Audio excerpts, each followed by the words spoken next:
Steves. He's turning 60. Ready?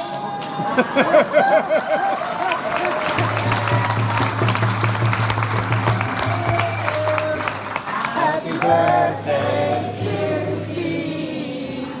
Happy birthday to you.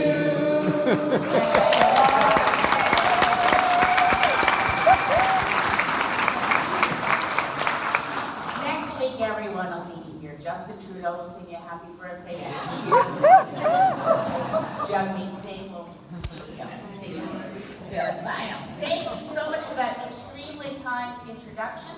I'm going to wander over here, I think, so I can take notes when I take notes. First of all, I want to have a big thank you to Brandon for that wonderful territorial acknowledgement. There you are. Thank you. In where I live, where I'm on the unceded territory of Coast Salish people, and in the name of my riding, Saanich Gulf Island, is actually an anglicized mess of the word of the territory where we live, which is Westanic, but it comes out of Saanich. Anyway, in Senchofan, the language is spoken there, and the custom and tradition is to raise your hands. So you say, oh, what you say? You say, I raise my hands to you. It's an honor. And I love doing it. My hands just fly up all the time these days. I raise my hands to you and say, Haishkasiam. It's a wonderful greeting, a wonderful way to start language. For those of you, well, it's a wonderful thing to see so many people out in this beautiful, Mecca for people to come in the summer, but not to sit in auditoriums. It's not like people want to come to Aurelia. So I'm extremely gratified and, really just want to say a huge thank you for you giving up your evening to come. This is a Community Matters Tour event. Now, I started doing, but the goal, we thought about it with the Green Party is, okay, let's get to as many communities as possible before the election, just to listen and hear what's on people's minds. And it actually has already informed a lot of our platform ideas, because this is the 27th community with a Community Matters Tour event. Now, we called it Community Matters because of the double entendre. I mean, community matters. You think about what are the values that hold Canadian society together. I think the strength of our communities, the integrity of our communities, the social cohesion in our communities is very much part of the Canadian identity. So communities matter. But as you tour the country, you also find out what matters in this community. What are the community matters here? And so the platform isn't completely finished yet, and I'm still trying to get everywhere. Most of the tour was low carbon, using trains, where buses were fun. Boy, that was an issue. It rose right to the top of our platform after going from province to province, where people thought they had a localized issue. Just in our area, they thought, going to interior BC, and they said, we lost our regular buses. In Saskatchewan, they said, we lost the SEC bus line. We just closed down. Going to the Maritime. So we lost the Irving bus lines. We have no buses. Okay, so there's a national issue here. A lot of people experience it as local, but what kind of transportation system does a modern industrialized country have when there's no way to get from Prince George to Vancouver unless you're either driving or flying? I mean, you look around the country. If you're in northern New Brunswick and you have a doctor's appointment, for a lot of us, I'm 65. I turned 65 this month, so I'm really aware of the fact I don't like driving at night as much as I used to. And I sure don't like the idea that if I need to get to a doctor, if I'm coming from Cape Breton, I really know how much I hate driving on winter roads in the Maritimes. It just doesn't make sense. Anyway, crossing the country and hearing what people are thinking about, one thing that really struck us as we did the tour, and at this point we've done British Columbia, Alberta, Saskatchewan, Manitoba, Quebec, PEI, New Brunswick, Nova Scotia, Northwest Territories, and we're heading to Newfoundland at the end of the month. So, and we're still doing a few more communities here in Ontario. Well, what really strikes me when I go across the country is how much in every room, all the hands that go up, and the questions that are asked aren't different. They're not different in Calgary than they are in Prince Edward Island. And we have a kind of a national spectacle of some people in politics trying to convince us that we're divided, different, disadvantaged by someone else, that there's a reason to be mad and angry. But when you actually get out, which is a huge privilege, and listen to what's on the minds of Canadians, it's just remarkable how much we're all the same. So we are one big family in Canada. We are, in that sense, one big community. I think it was Joe Clark, whom I have nothing but respect. I think he called Canada a community of communities. We are definitely that. So in the course of this tour across Canada, I said this is the 27th Community Matters Tour evening. The general format is that I'll tell you a bit about the Green Party, and then we open the floor to you to ask me anything about anything. In this evening, I think we have something at the end, if that's right, as well. So we're going to do a little bit of something fun at the end of the event, and I'll introduce all of that a bit later. But let me just check my there's no time piece here. I just want to make sure I'm not talking too long. I really try to keep my opening remarks short so we can get right to the things that are on your mind. So, in this election year, the Green Party is looking forward to the most promising election we've ever seen. The stars are aligning in a very interesting way. For the first time since I've been leader of the Green Party, the votes are, well, there are 6 parties that will have candidates running. Six parties, and if you count Quebec, 6 candidates for every one of the parties that's currently in Parliament will have a name on the ballot. And outside of Quebec, 5. Every single riding will have 5 national parties on the ballot already represented in Parliament.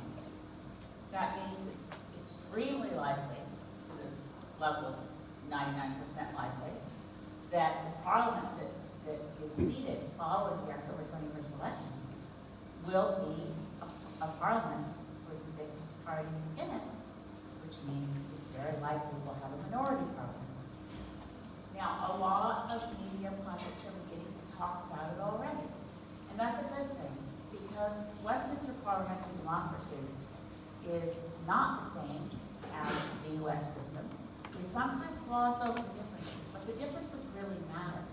For instance, in Canada, no one runs to be Prime Minister. I sometimes see leaders of other parties claiming they're running to be Prime Minister, but that's really, a lack of civic education in their past, because our system of government doesn't elect a Prime Minister the way the U.S. system elects a president.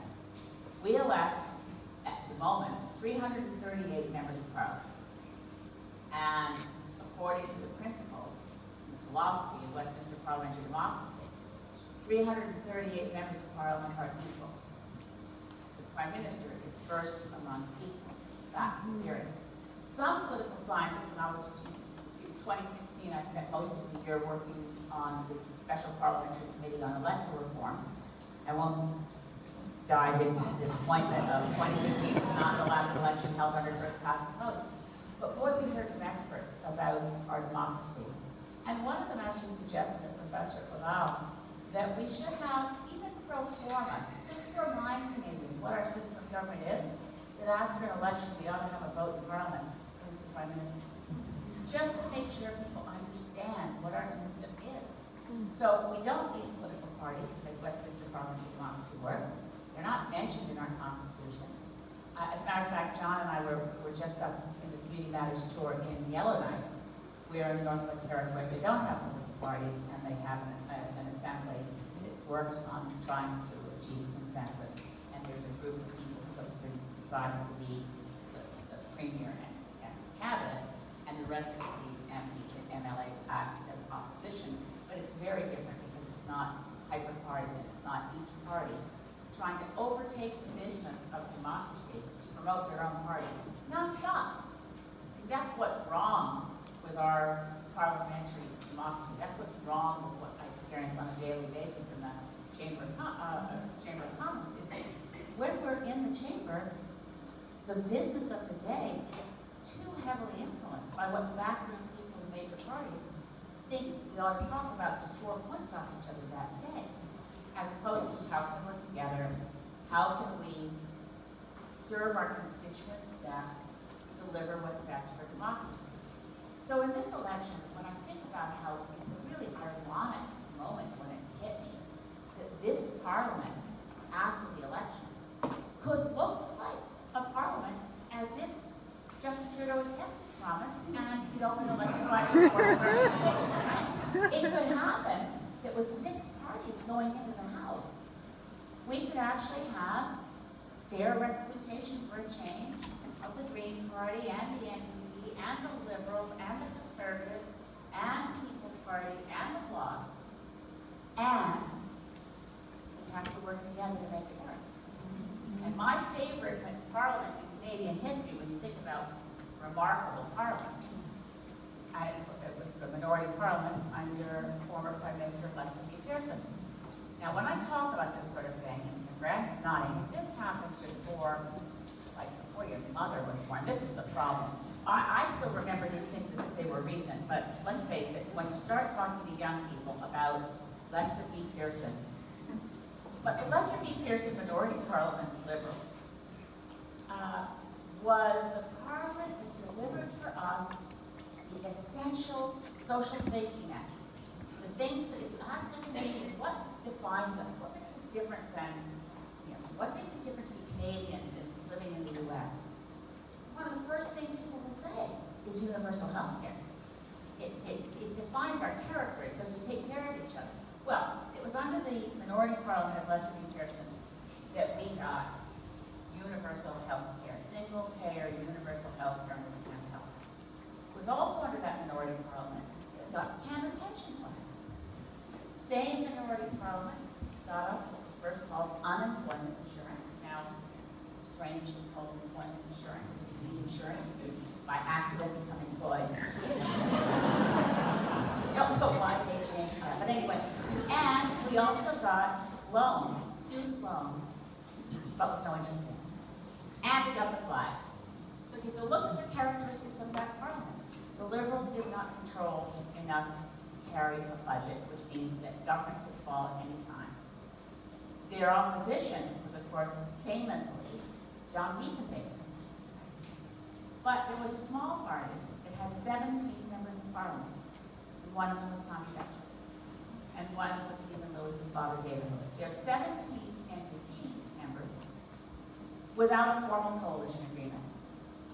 I think they must have negotiated on a case-by-case basis. You want to get this budget passed? Okay, don't you think it's time we got our unemployment insurance organized? Don't you think it's time we got our CPP?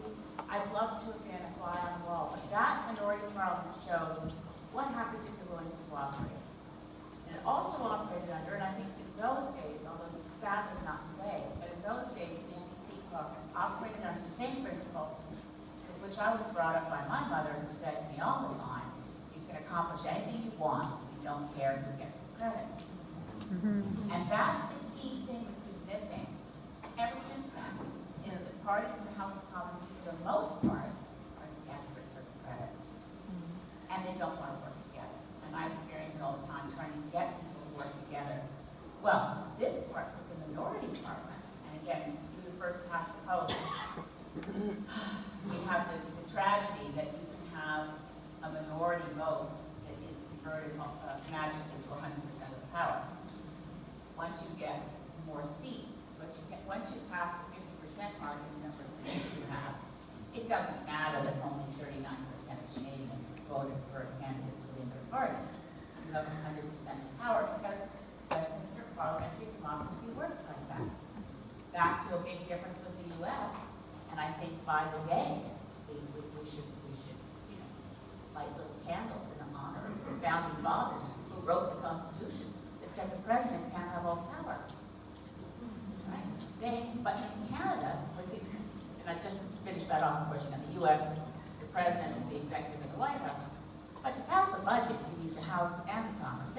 After having a revolution to overthrow King George III, the founders of the United States were extremely leery of anyone getting too much power.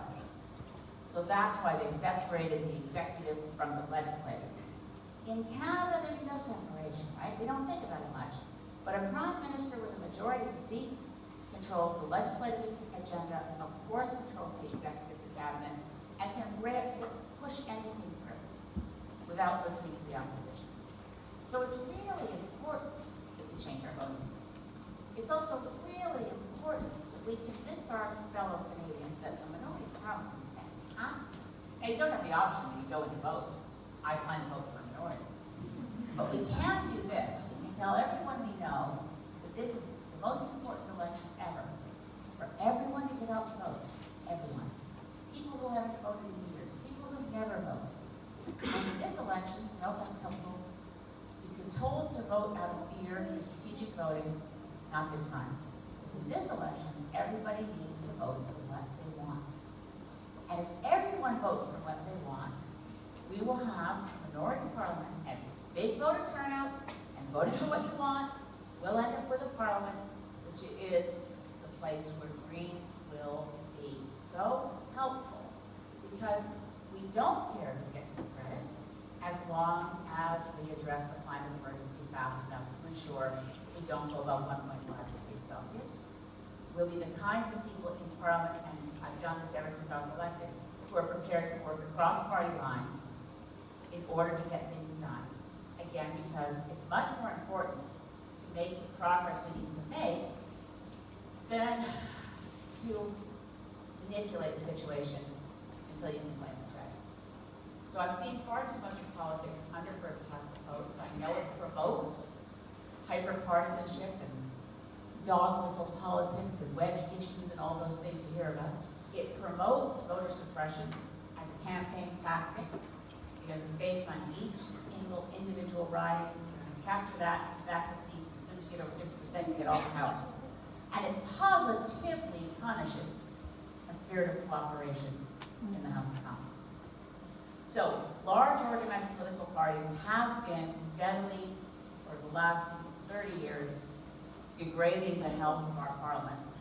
And in the last 15 years, quite decidedly,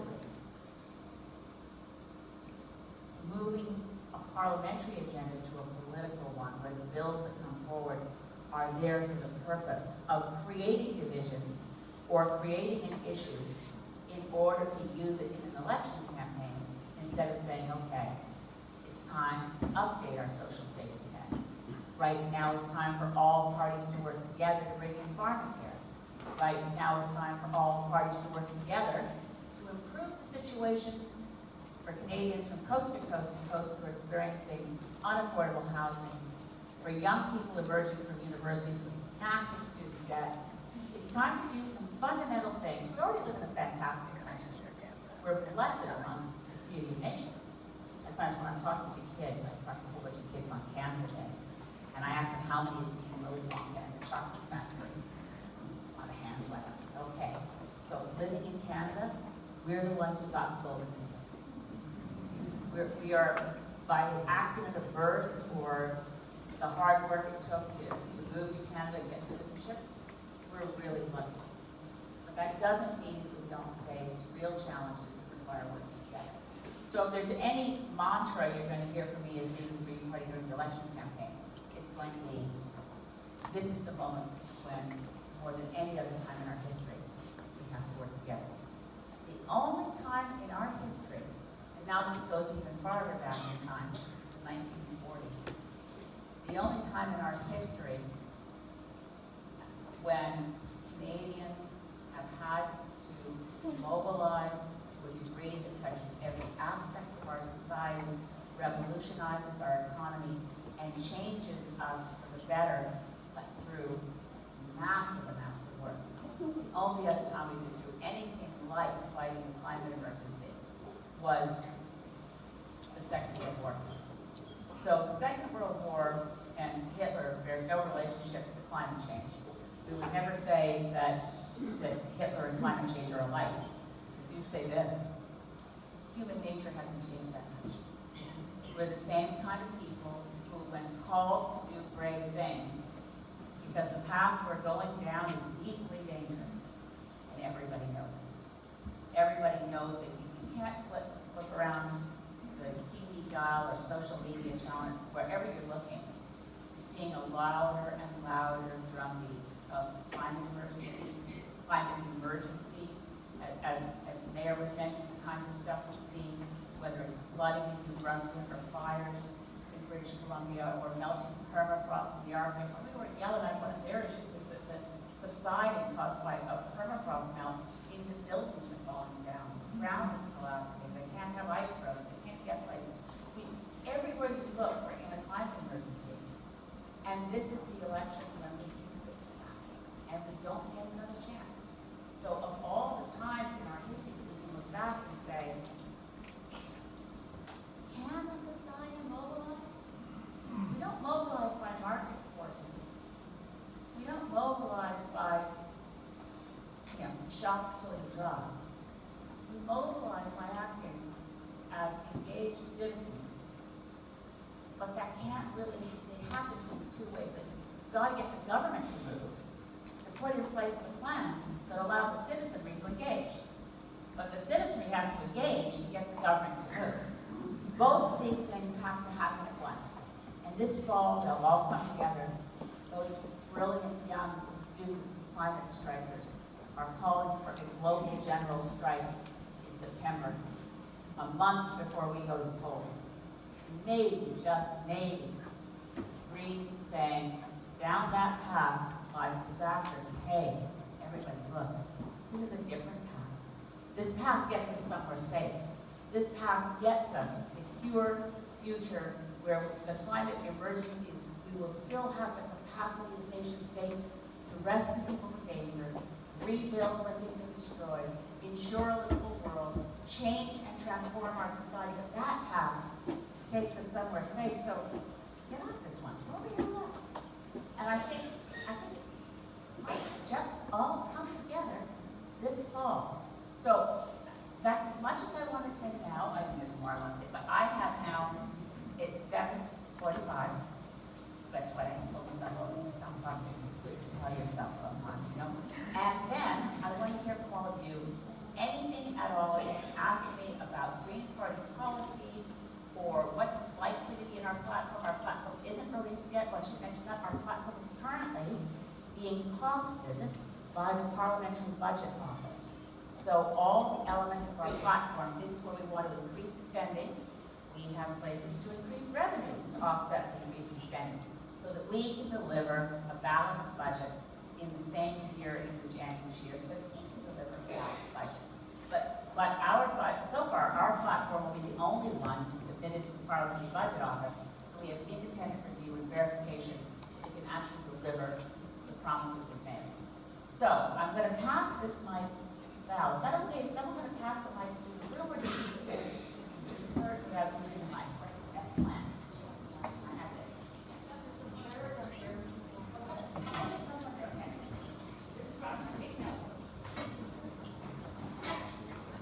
So the Q&A, we were going to have a few things, but in order to give way more time to you people to be able to ask questions, we're going to have Q&A until 8:30.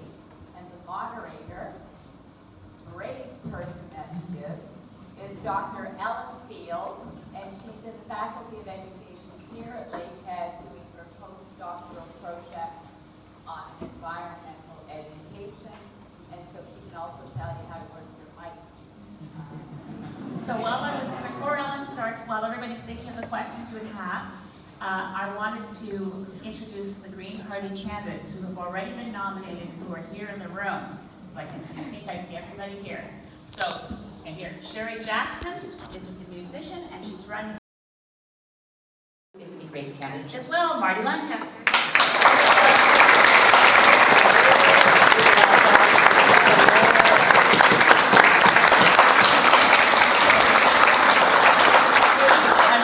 Right here in Simcoe North, Eric Shulman, college communications professor running in Simcoe North.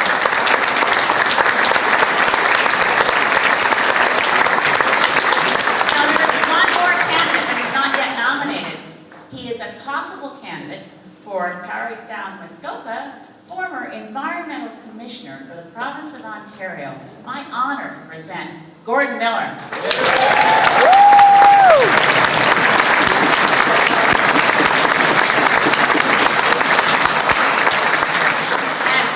I'd be remiss if I didn't recognize another nominated candidate in the room, besides I'm running in Saginaw Violence. My husband, John Kidder, candidate for Mission, Matsquit, Fraser Canyon.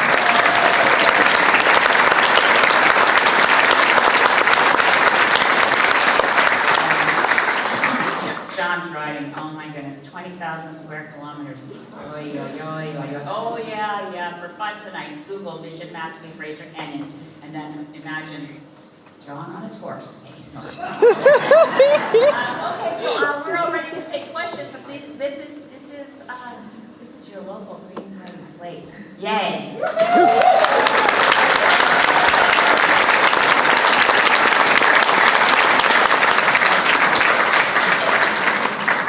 So in order to have as many questions get asked, as many voices heard, I'm going to ask that we self-edit our stories that lead us to get to our questions, and we'll just ask our questions directly.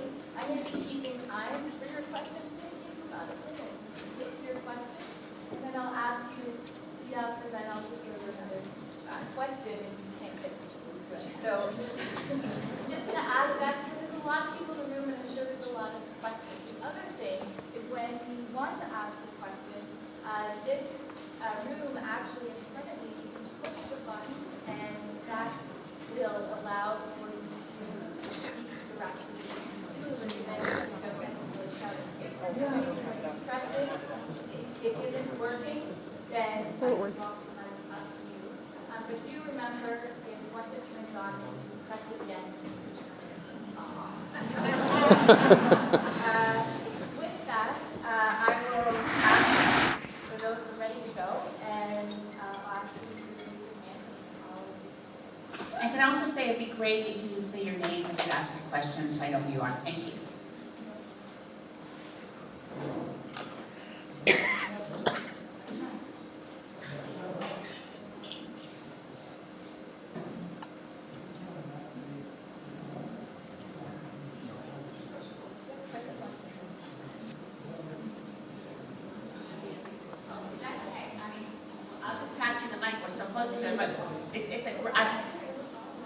I've never been in a room where this is possible, and I'm very excited.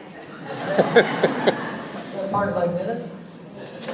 Anyways, thank you. This one. I was very proud of you, principal stand. Thank you very much. My question is this, I have up to you. Peace Roberts. Okay, I just said to Elizabeth, I'm very proud of her principal stand in the Parliament of Canada on Libya. Thank you very much. My question is this. Doug Saunders just recently published his book on Maximum Canada, which calls for 100 million Canadians by 2100. Jagmeet Singh jumped on it. The pundits on conservative talk radio are using it as a justification for large increases in our population in Canada. Under current population distribution, that would mean about 38 to 40 million Canadians living in Southern Ontario. That's where people are going to go. My question is this: what is your position and the position of the Green Party of Canada on trying to accommodate 100 million people, or thereabouts? It's a rather whimsical number on his part, by 2100. Thank you. Thank you for your question. And first of all, if people didn't know my stand on Libya, I'll just quickly tell you, it was one of the harder moments of my career. It was also very distressing. But in June 2011, I was the only member of Parliament to vote against bombing Libya. And I did it just to briefly synopsize, because it was a long time ago, really, in June 2011. Colonel Gaddafi was the ruler. We went in claiming that we were part of a UN mission focused on responsibility to protect. It's a very important emerging notion in international law. We can actually get engaged in a country's domestic affairs if the leader of that country is killing his or her own people. And so I was, okay. But the bombing of Libya, at that point, there was a peace proposal on the table. Colonel Gaddafi wanted to talk. And the parties in opposition that wanted to seize power said, we won't talk with him. If there's any possibility of him remaining leader, we don't want peace talks. And I got up in the House and I said to John Baird, you do realize that this, and Canada, by the way, said, we agree, we have to take Gaddafi out. So it shifted from responsibility to protect to a regime change suddenly. And it also, I said to John Baird, the people in this group that you have now recognized, Canada recognizes the legitimate government of Libya, a bunch of crooks and thieves that included people from Al-Qaeda. I said, there's Al-Qaeda leadership inside this group that wants to get rid of Gaddafi. And John Baird said, well, we may not know for sure what kind of government they're going to be, but we know one thing. They can't be as bad as Gaddafi. So what it did to international law, to the notion of respect for human rights, as we all remember, Gaddafi was murdered in the streets. All the warehouses that he had that were full of armaments went directly to terrorists. It's the reason ISIS got started. Thank you, John Baird. We can't be sure what kind of government we'll get, but it can't be as bad as Gaddafi. Yeah. Libya is now a failed state. The weapons that left that warehouse, fomented killings, were used to kill people in Mali and in Nigeria. Boko Haram got some of those weapons, and they ended up leading to the formation of ISIS. There are other factors in ISIS, but that flow of weapons from the Al-Qaeda folks to becoming, anyway. It's a very tragic story that Canada played any role in that, but we were quite certain that taking out Gaddafi was a good goal. It will be very interesting to see what happens in the SNC-Lavalin corruption trial, because that's at the very moment that SNC-Lavalin was bribing the Gaddafi family, it alleged to have been. We have to respect courts, see what happens. That'll be a very interesting trial. So now to your actual question. So sorry. The actual question was, where does the Green Party stand on immigration? We're facing in the climate emergency the reality that we have to change and expand our concept of refugee to include climate refugees.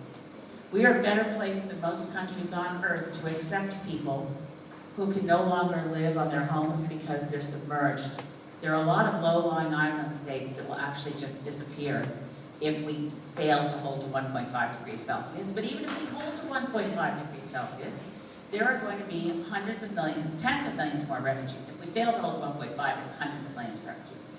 So the other side of it is, when we crunch the numbers for how do we fight climate crisis in Canada, there's actually a call for more work to be done than we have workers. So our problem isn't that there will be people displaced by going off fossil fuels.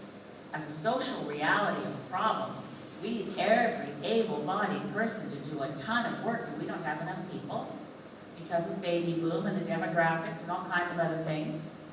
We need people to come here from other countries. What we don't need is for them all going to Southern Ontario. So when I look at, on the Community Matters Tour, there are communities that are desperate to have people move in from anywhere whose children can go to the local school, who could become engaged in the community and become taxpayers in the local community. So it's getting that exactly right. It's a challenge. We haven't done very well. There's some fabulous examples of where communities have been so assisted in the areas where there's a problem of depopulation. Areas that are rapidly growing are not logical places to have refugees move in. Places which are depopulating, where there are empty houses and not enough kids in schools, is where people should be moving. And that's also the places where it's hardest to find the workforce to, for instance, take every building in this country and retrofit it in 10 years. The challenge of that, try to imagine how we're going to do that. We have to do it. We have to ensure that our buildings stop leaking energy and money out through the walls and out through the roof just because we didn't bother insulating them properly when they were built. There's a lot of work to be done, and we're going to need people from other countries to move here, to be Canadians, to help us fight the climate crisis, and a lot of them will be climate refugees. And thank you for the question. Who's next? Next question. Who's got a microphone? Hi, good to see you.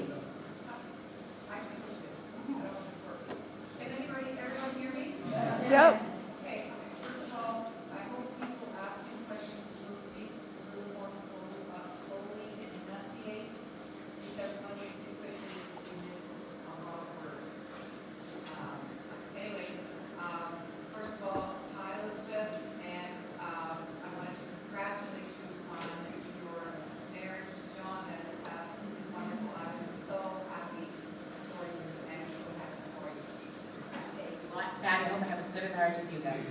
The second thing, my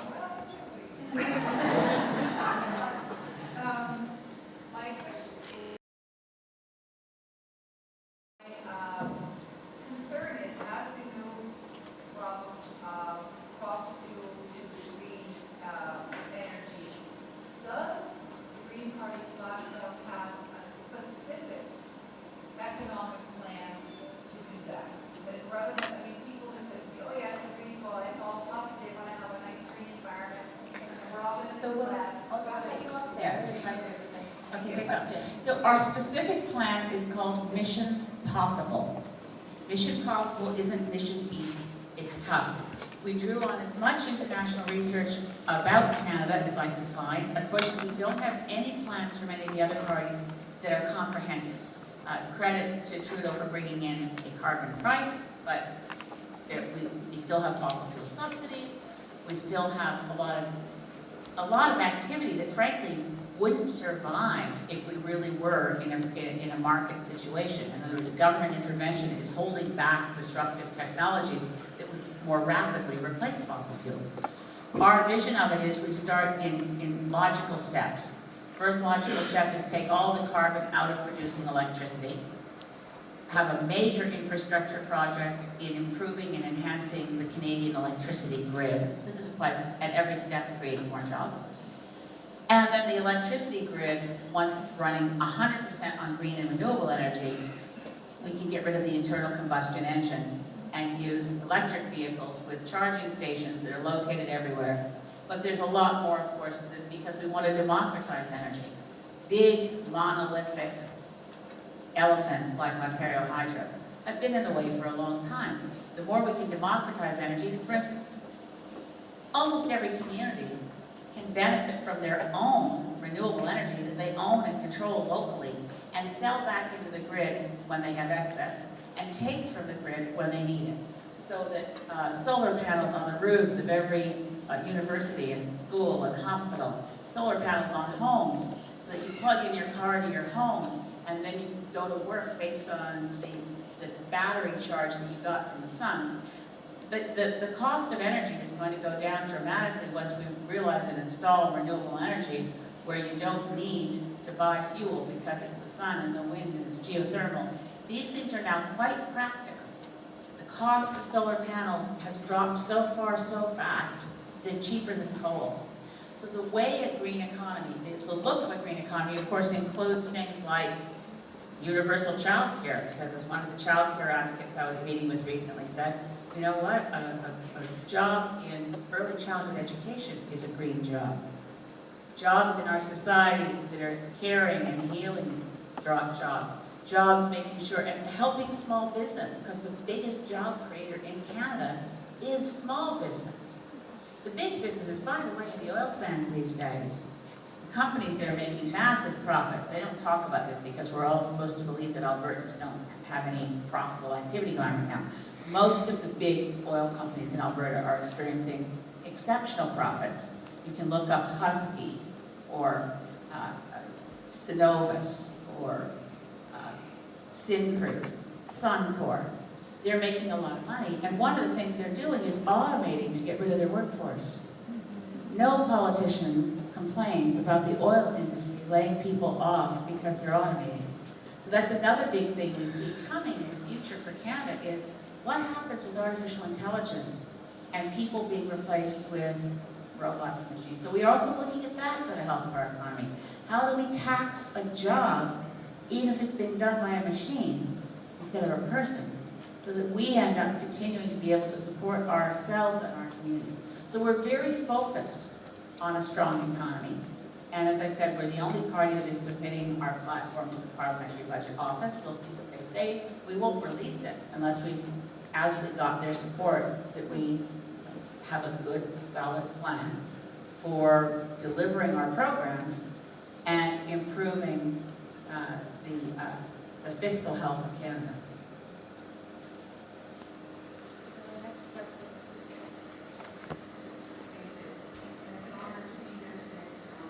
We can't hear back here. It's an honor to be here tonight, to meet you again, Elizabeth. It was an honor to meet you in Ottawa. My question is a social question, and just as before the House rose, it was a phenomenon that occurred where the Liberals stood for in excess of 2 minutes, gave a standing ovation and applauded an MP from Quebec. And the issue that he was abortions with no medical distress to the child, no medical distress to the mother, and they felt that this was something that Canadians wanted. And I don't believe that there's anyone in this room who doesn't know someone who was born premature in the 7th, 8th, or 9th month of gestation. My question is, were you in the House, and what is the Green Party's position on third-party abortions? Or third trimester abortions, sorry. I was in the House. I don't recall that that was the specific issue before them at that moment, because there was a motion that just, well, in any case, not to get into that, I don't like demonstrations on the floor of the House of any kind because they break our rules. The position of the Green Party is that we must ensure every woman has a right to a safe and legal abortion. Now, I'm going to freelance on my own. The position of the Green Party should further say, because we work by consensus, the Greens in the 2006 convention adopted a policy called pro-life, pro-choice, where we agreed that we never must retreat from the right of any woman to a safe and legal abortion, but that also, on the other side, that if there was a woman who was making a choice to have an abortion because of a lack of economic supports, and but for that would like to have a child, there should be lots of supports to make sure that that's not an enforced or coerced choice. Now I'm freelancing, because nothing in the Green Party, and I've never said this publicly before, what I find frustrating about the abortion debate, like a number of others, is that we don't listen to each other, we don't talk, and we yell. This has meant that Canada's politicians have been afraid to have a discussion on whether we should have an abortion law, out of fear that it will create some sort of genie out of, it's not genie out of the box, but that it'll be dangerous to have a discussion. And I don't think discussions are dangerous. I think it's important to talk about the fact that we must never, ever subject Canadian women ever again to a place where you're driven to illegal abortions with a high risk of death. That must never, ever happen again. I'm horrified by seeing what's happening south of the border, with making decisions at the state level to start rolling back history. Very worried about it. But I do think that there's a lot of sympathy in Canada for a discussion about term abortions, because frankly, they never happen. Well, the reality is that people seeking abortions are looking for abortions early term. So here's the thing. If we were to have a discussion, where would it go? As long as we have to protect the right of every Canadian woman to have a safe and legal abortion, full stop. But I do think that we should create some opportunities, because both under Harper and under Trudeau, there's been, and it's hard, right? If I say this out loud, people are going to say, well, she doesn't necessarily support that a woman always has a right to a safe and legal abortion. Yes, women must have the right to safe and legal abortions at her choice.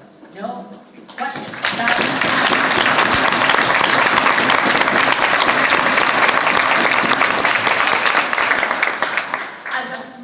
As a country full of smart, caring people, it seems strange that every other politician is afraid of discussing having a law that actually deals with abortion. If our starting point is we must never retreat, but are there aspects to this that should be in law? I don't know. I'd like to have that conversation, but the issue is so polarized and so divided. That's why we get into jeering and shouting on one side, cheering on the other, and not listening. What's your first name again? Don.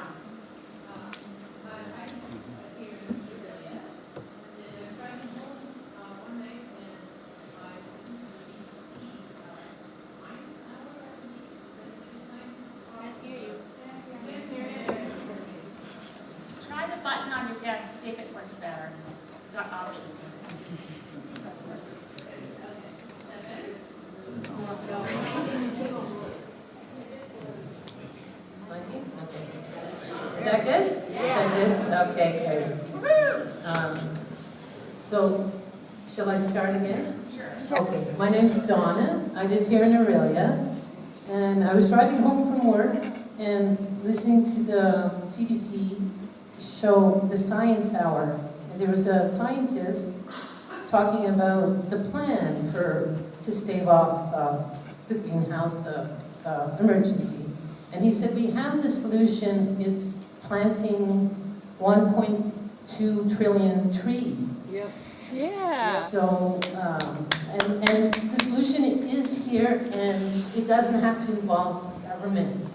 So that was all I was able to grasp from that, and I haven't followed up. I've tried to find that podcast, but I wanted to know where the Green Party stands on planting more trees, or how, as a private citizen, I can get involved to promote that. It's a really exciting study. You can find it, so if you want to Google it when you get home, Science Magazine, July 5th, this year, that there is a study released that said that they examined the planet to figure out how much space there was to plant more trees and how much carbon dioxide those trees could absorb. There is 0.9 billion hectares available for tree planting. And they didn't include agroforestry, and they didn't include urban tree planting. Urban tree planting is also particularly important as a measure for adaptation to climate change, because when we're experiencing heat waves in those heat islands and cities, the more shade we have, the more canopy cover we have, the more people will be able to get through heat waves. So, and those don't even count. So the average citizen, yes, everybody can plant trees, but we're not going to get trillions of trees planted by everybody doing it on their own. We need this is part of Mission Possible, is massive tree planting. And we're justifying it this way because the government, in our Constitution, forestry is purely provincial jurisdiction. But this isn't forestry. This isn't commercial forest lands. This is places where there aren't trees now. There could be trees. And by the way, it'll blow your mind to know that every single time we have a big forest fire somewhere in Canada, nobody's planting trees afterwards. So we need to get in the woods. We need to plant the trees. And as a matter of protecting remote communities from fires, we also need to get in the woods and create some fire breaks. Because there's no market for the dead wood that's in there from, for instance, in BC, the pine beetle outbreak, which was our first big, for Canada, the first multi-billion-dollar climate event was the pine beetle outbreak, killing an area of forest 2 times the size of Sweden in interior BC. And those standing dead trees, for a while the industry went in for salvage, but then they stopped because there was no value in what was left there. You couldn't salvage anything of economic value, so they stopped going in.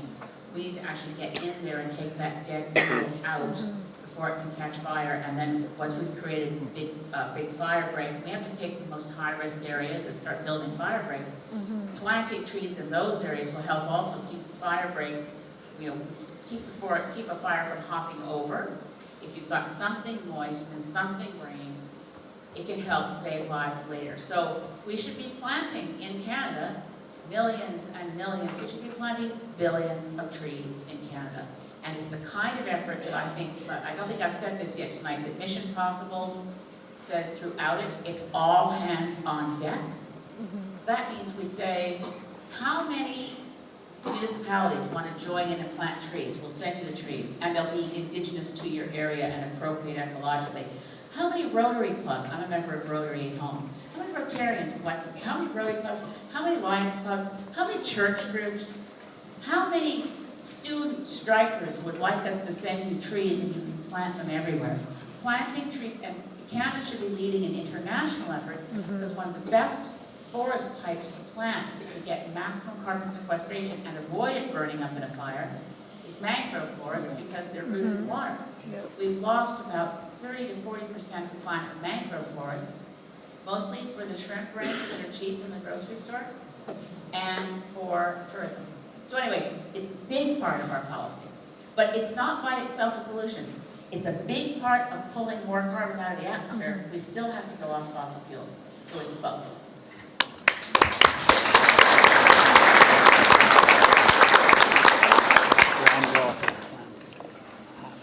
Hello, my name is Laura. Thank you very much for coming to share with us tonight and for coming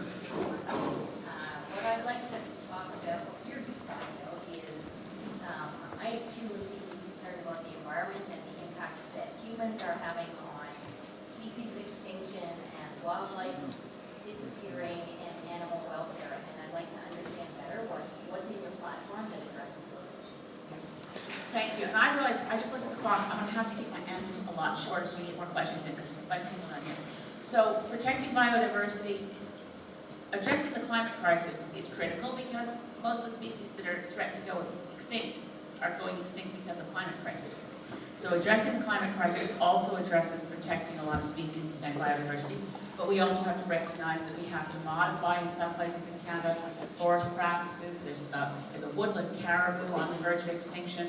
We have to do a lot in terms of enforcing and actually improving the Species at Risk Act, because it's proven to be extremely ineffective through lack of resources to write up the recovery plans and to enforce them. So up here. Hi, I'm Annalise, and you said earlier that this is the election when we need to vote for what we believe in. Full disclosure, historically, I have voted NDP, and I think there's a few others in the room. Don't beat me up. I flip-flop back and forth. I vote green as well. So help me understand, if I believe in what the NDP stand for and I believe in what the Greens stand for, why do I need to vote green this time? Okay, I was the only MP to stand up and vote against bombing Libya. All my friends in the NDP were whipped to vote for bombing Libya. Some of them were peace activists their whole lives. They came up to me afterwards, tears running down their face. An NDP candidate can be fantastic. An NDP platform can be fantastic. But when push comes to shove, if the leader of the party decides this is how we're going, everybody has to toe the line. And the Green Party has a policy against whipped votes.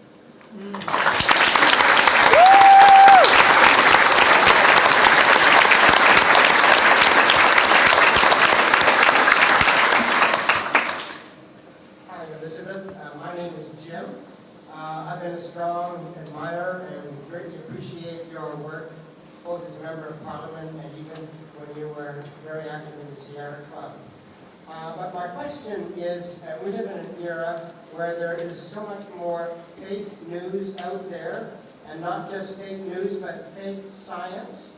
And this can really exacerbate the problems for the Green Party. Just today I was talking with a few people who feel that fighting the CO2 emissions problem is futile because there's more CO2 coming from volcanoes than all the cars in the country. But this is really false, and it's been broadcast, and I'm sure you've heard about it, but how can the Green Party address the tragic issue of fake science and fake news? Yeah. Well, thank you, Jim, and you really are, it's the first time you really are in the peanut gallery, I can see you. It actually reminds me, people from Aurelia embrace Stephen Leacock, read Stephen Leacock. This is one of my favorite Stephen Leacock lines. In the old days, they didn't have statistics, so they had to rely on lies. So, fake news is something that is being generated through social media platforms that we need to regulate and tax and control. Facebook is not our benign friend.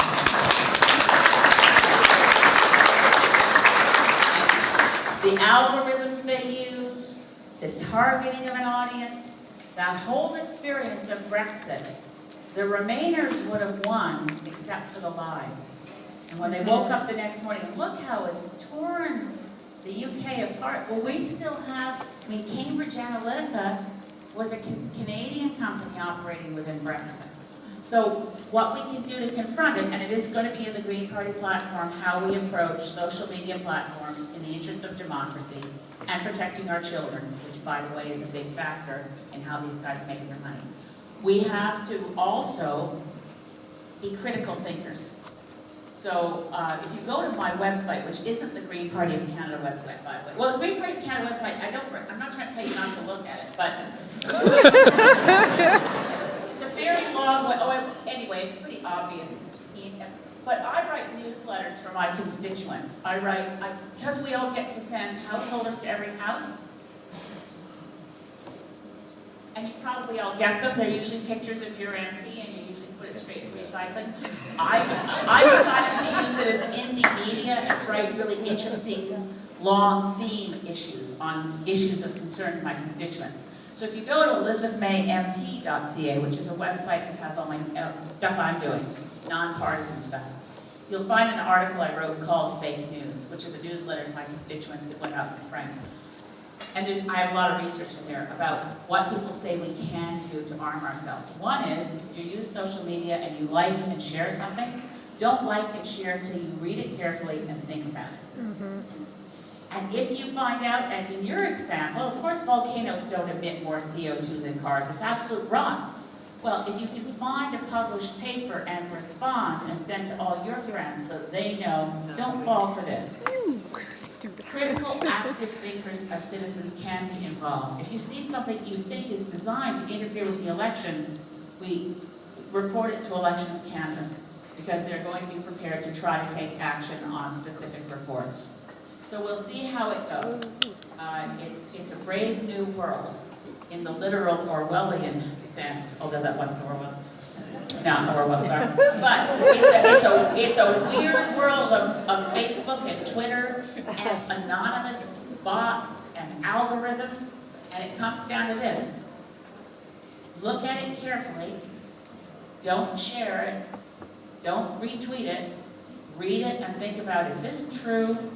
Do I want to spread a fire that fast? Which reminds me of my other favorite satirist, who was Mark Twain. Of course, Mark Twain said, a lie's made its way halfway around the world while the truth is lacing up its boots. And that's when you had to mail the letter. So who's next? Oh, Ellen, thank you. Okay. Hello, I'm Stephen Mack, and I'm the People's Party candidate for North Simcoe. Please keep your tomatoes for eating, and I hope they're locally grown. So happy to see Elizabeth here. I admire your work, and I've heard a lot of things today that I like. I also hear some things I disagree with. I just wanted to ask you to please not lump our party in with the other big guys on issues like our belief that any question can be debated in a parliament that's suitable for parliament to debate.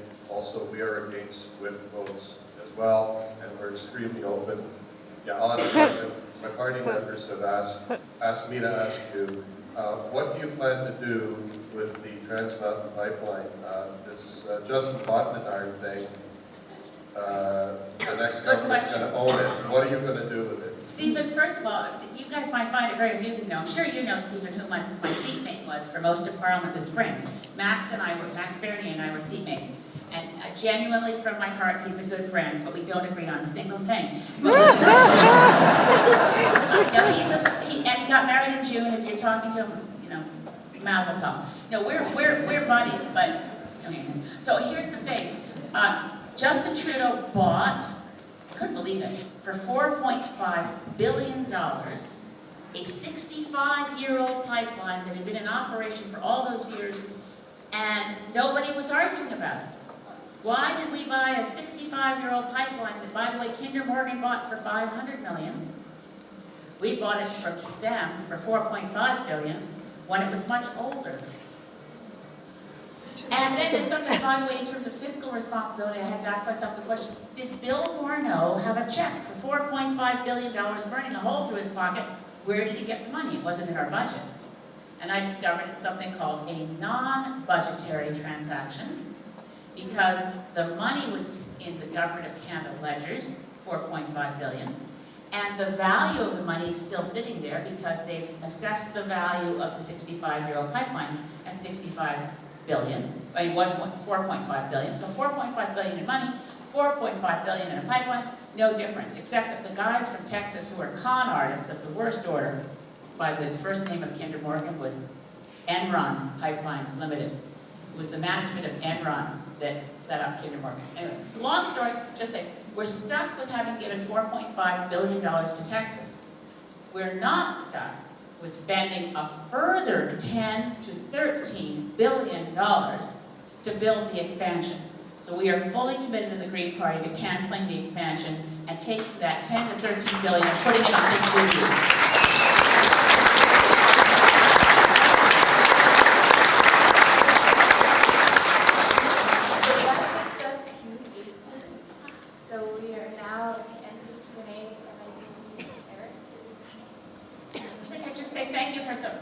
excellent questions. I love engaging in dialogue and discussion. If you didn't get your question asked, and it's a burning question, come see me after.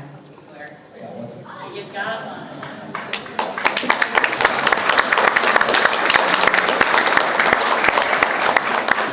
And I'd just like to thank everybody quickly for coming out.